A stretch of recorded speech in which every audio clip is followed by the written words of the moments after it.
அனைவருக்கும் வணக்கம். நம்ம டெய்லி ஹிந்தி நியூஸ் பேப்பர் பார்க்குறோம். இன்றைக்கி என்ன இம்பார்ட்டன்ட் ஆர்டிகல்ஸ் இருக்குது அப்படிங்கிறத பார்ப்போம்.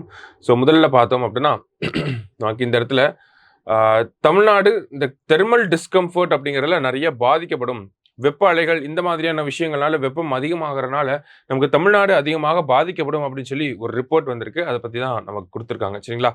யார் இந்த ரிப்போர்ட் எடுத்திருக்காங்க அப்படின்னு பார்த்தோம்னா centre for climate change and disaster management அப்படிங்கிற அமைப்பு அண்ணா யூனிவர்சிட்டியில் இருக்கக்கூடிய ஒரு அமைப்பு தான் இந்த ஒரு ரிப்போர்ட்டை சொல்லியிருக்காங்க. என்ன சொல்லியிருக்காங்க அப்படின்னு பார்த்தோம்னா நமக்கு தமிழ்நாடோட அர்பனைசேஷன் அப்படிங்கிறத பார்த்தோம்னா ஆல்ரெடி நமக்கு 48.45% இருக்கு 2011 சென்சஸ் படி பார்க்குறப்ப. இதுவே பார்த்தோம்னா 2036 வரப்ப தமிழ்நாட்டோடைய அந்த அர்பனைசேஷன் ரேட் அப்படிங்கிறது 60% இருக்கும். ஸோ அர்பனைசேஷன் அதிகமாக இந்த ஹீட் டிஸ்கம்ஃபர்ட் அப்படிங்கிறதும் தமிழ்நாட்டில் கட்டாயம் அதிகமாகும் அப்படிங்கிறத சொல்லியிருக்காங்க. இதுக்கு பாதிப்பு அதிகமாக இருக்கக்கூடிய ஒரு இடமாக எங்கே இருக்குது அப்படின்னு பார்த்தோம்னா சென்னையில் அதிகமான பாதிப்புகள் இருக்கும் அப்படிங்கிறத சொல்கிறாங்க. பொதுவாகவே பார்த்தோம்னா நமக்கு தமிழ்நாட்டில் தற்போதைய ஒரு நிலவரப்படி பார்க்குறப்ப 100லிருந்து 125 நாட்களுக்கு அதிக வெப்பம் அப்படிங்கிறது இருக்கு. இதுவே 2050 வாக்கில் நம்ம பார்க்குறப்ப அது 250லேருந்து 280 நாட்களுக்கு அதிகமான வெப்ப நாட்களாகவே இருக்கும். அப்போ இயர்ல ஒரு பாதி நாட்கள் பார்த்தோம்னா நமக்கு அதிக வெப்ப நாட்கள் அப்படிங்கிறது இருக்கும் அப்படிங்கிறதா இந்த ரிப்போர்ட்ல நமக்கு சொல்லியிருக்காங்க. இதனால அதிகமாக பார்த்தோம்னா நமக்கு தமிழ்நாட்டோட வடக்கு பகுதிகளில் இருக்கக்கூடிய கடலோர மாவட்டங்கள் அதை சுற்றி இருக்கக்கூடிய பகுதிகள் அதிகமாக பாதிக்கப்படும் அப்படிங்கிறதையும் நமக்கு சொல்லியிருக்காங்க. சரியா? ஸோ அதான் இந்த முதல் ரிப்போர்ட்ல நம்ம பார்க்குறோம். அடுத்ததாக பார்த்தோம்னா நமக்கு இந்த புதுமை பெண் திட்டம் அது தொடர்பாக நமக்கு ஸ்டேட் பிளானிங் கமிஷன் ஒரு ரிப்போர்ட் எடுத்திருந்தாங்க. ஓகேங்களா? ஸோ அந்த ரிப்போர்ட்டை பற்றி நம்ம ஆல்ரெடி பார்த்துட்டோம். இந்த இடத்துல அதனுடைய ஹைலைட்ஸ் அப்படிங்கிறத கொடுத்துருக்காங்க. ஸோ இதில் இந்த ஹைலைட்ஸில் நமக்கு என்ன தேவையோ அதை மட்டும் நம்ம பார்த்தோம். ஓகேங்களா? நிறைய டேட்டாஸ் வந்து கொடுத்துருக்காங்க. புதுமை பெண் திட்டம் அப்படிங்கிறது நமக்கு தெரியும்.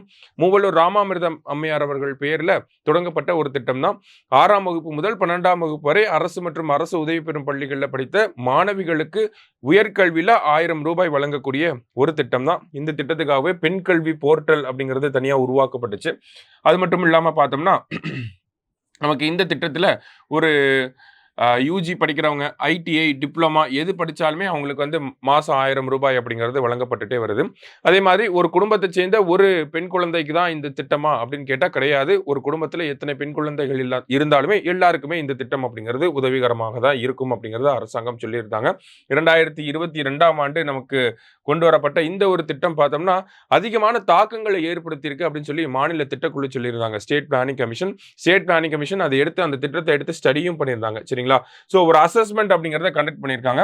ஸோ அந்த அசஸ்மெண்ட்ல என்ன கண்டுபிடிச்சிருக்காங்க அப்படின்னு பார்த்தோம்னா நமக்கு இந்த ஸ்கீம் வந்து பெண்களுடைய ஹையர் எஜுகேஷன் என்ரோல்மெண்ட் ரேட்டை இன்க்ரீஸ் பண்ணுது. மாணவிகளை வந்து உயர்கல்வியில சேர்க்கிறதுக்கு இந்த திட்டம் வழிவகுக்குது அப்படிங்கிறத சொல்லியிருக்காங்க.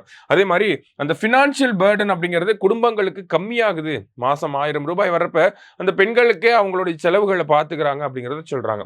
அடுத்ததா பார்த்தோம்னா காலேஜ் எக்ஸ்பென்சஸ் அந்த டிரான்ஸ்போர்ட் எக்ஸ்பென்சஸ் இதுக்கு எல்லாத்துக்குமே யூட்டிலைஸ் ஆகுது, யூஸ் பண்ணிக்கிறாங்க அப்படிங்கிறத சொல்லியிருக்காங்க. இன்னும் நிறைய பெண்கள் பார்த்தோம்னா நிறைய கம்ப்யூட்டர் கோர்சஸ், இங்கிலீஷ் கோர்சஸ், அதே மாதிரி அவங்களுடைய அந்த கோர்ஸ் அந்த அவங்க படிக்கக்கூடிய அந்த பட்டப்படிப்புக்கு ஏற்ற மாதிரியான கோர்சஸ்ல ஜாயின் பண்றதுக்கு இல்லை மாத தவணையா இந்த 1000 ரூபாயை கட்டுறதுக்கு ரொம்ப பயனுள்ளதாக இருக்கு அப்படிங்கிறத நமக்கு கொடுத்துருக்காங்க. கிட்டத்தட்ட பார்த்தோம்னா 17,032 மாணவிகளோட அதிகமா பலனடைஞ்ச ஒரு மாவட்டம் எது அப்படின்னு பார்த்தோம்னா சேலம் மாவட்டம் இருக்கு. சேலம் டிஸ்ட்ரிக்ட் தான் பார்த்தோம்னா இந்த புதுமை பெண் திட்டத்துக்கு கீழே அதிகமா பயனடைஞ்ச ஒரு மாவட்டமாக இருக்கு. 17,032 பெண்கள் வந்து பலனடைஞ்சு இருக்காங்க. சரிங்களா?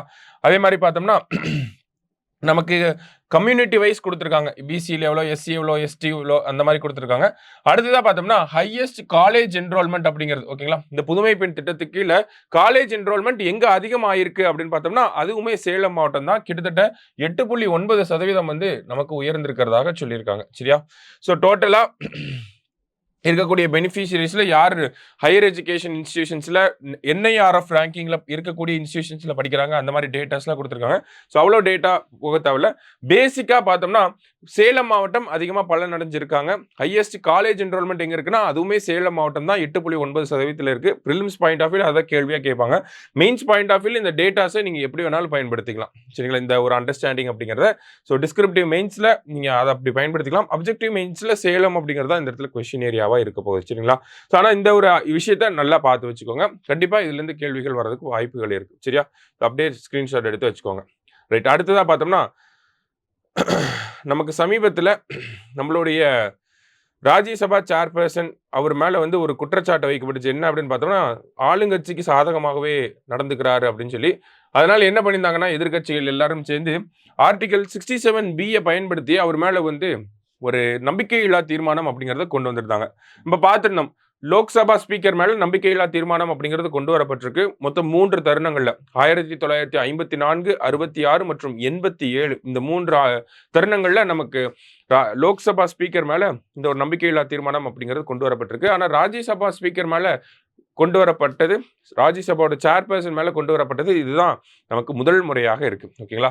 ஸோ அப்ப ஒரு ராஜ்யசபா சேர்பர்சன் அப்படின்னு பார்த்தோம்னா, அவருக்கு ஆர்டிகல் 63 அப்படிங்கிறது தான் அவரை பத்தி இருக்கக்கூடிய ஒரு ஆர்டிகல். வைஸ் பிரசிடென்ட் அப்படின்னா ஆர்டிகல் 63.